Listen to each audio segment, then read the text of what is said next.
Ipinatupad ng mga pinagsanib na operatiba sa pangunguna ng Bangked Municipal Police Station, katuwang ang Manabo Municipal Police Station, Provincial Intelligence Unit, Provincial Drug Enforcement Unit ng Abra PPO, RMFB 15 at Rio 14, ang search warrant number 19-2024 sa paglabag ng RA 10591 o Comprehensive Firearms and Ammunition Regulation Act nito lamang ika-4 ng Hulyo taong kasalukuyan.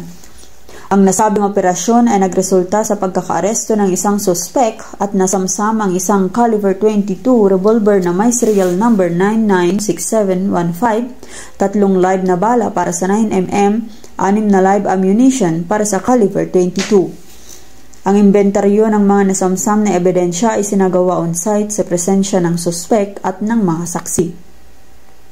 Nasa kustodiya na ngayon ng Bangked Municipal Police Station ang suspek at mga nakuhang ebidensya para sa tamang dokumentasyon at kaukulang disposisyon. Ito ay pinatutunayan ng alternative recording device na ginamit sa panahon ng operasyon.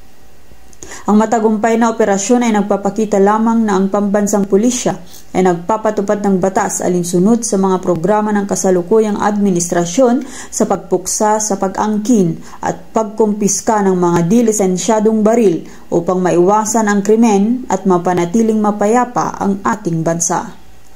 Mula dito sa Baguio City, ako ang iyong PNN correspondent, Police Corporal Jennifer Cabael, alagad ng batas, taga-taguyod ng Balitang Pulis.